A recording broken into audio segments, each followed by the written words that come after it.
figure out what happens at the end. It's not the end that entertains us or engrosses us to want to learn more about what that movie entails. It's the story. It's not the ending. When you watch a movie trailer, what do they advertise to you? They don't advertise to you the end. When you read a book summary, does it tell you what's going to happen at the end of the story? Toastmasters and guests, good evening. The uncertainty of life writes the best stories.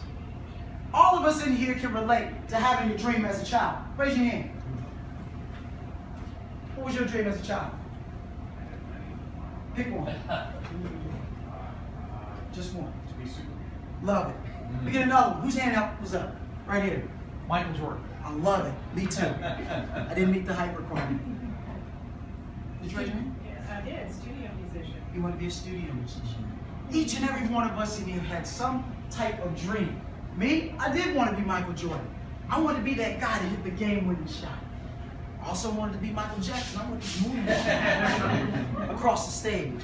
Or be like James Brown in a fly outfit, entertaining the crowd. The great philosopher Kanye West said it best.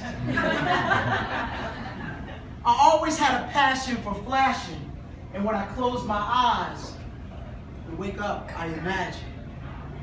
We all had that dream.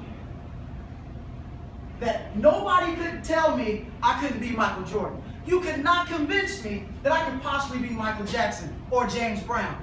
I believed it. It made sense. And like you all in here, you have that dream and you were convinced that you could not be told otherwise. That in your mind, it made sense. When you start out in life as a child and you have that dream, you start with that dream. In the end, there is your dream. Where's that space in between? It remains uncertain. It remains unknown. Because all we know in our minds is we're going to get there. And in our minds it makes sense. Because you can experience it. When I think about being Michael Jordan, I could see my mom in the stands saying, "That's my baby." He's just so excited. But I could see my friends saying, "That's my boy down there, that's my boy." I could feel it. It made sense.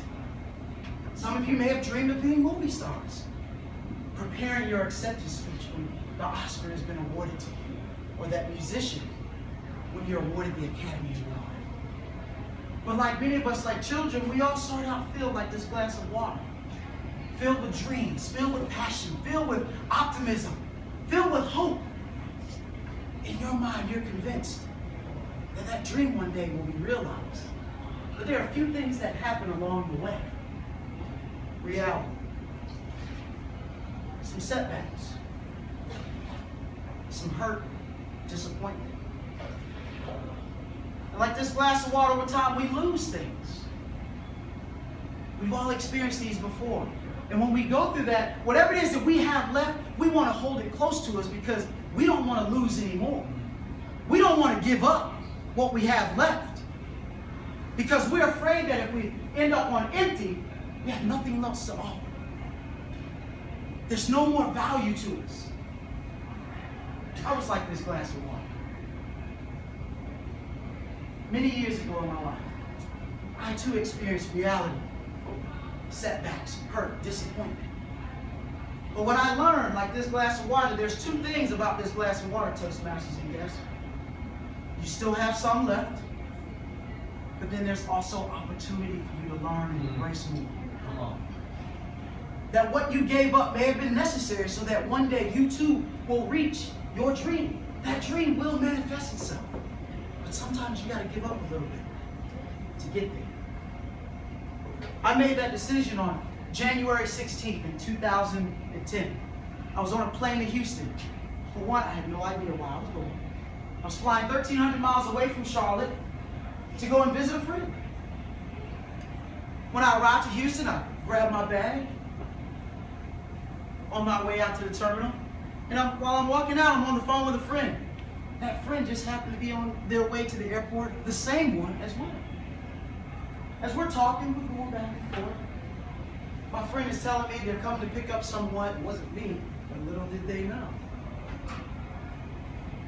And as I made it outside of the terminal, I'm standing on the sidewalk, my friend shows up. the one that I'm talking to. That friend was my wife. At the time, she was my girlfriend. In fact, she was not my girlfriend yet.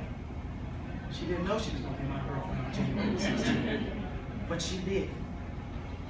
And we later on got married, May 29, 2011. Like many of us, we have experienced those things in life.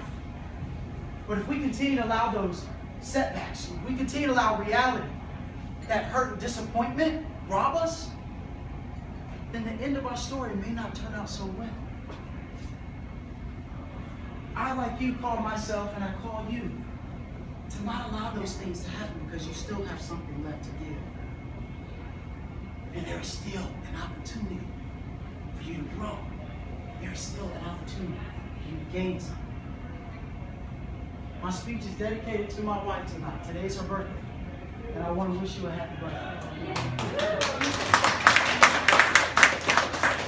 But if we do not allow these things to rob us and hold us back, we too will change. Not only the ending of our story, but it will make our story all the more entertaining. This is context, Pastor.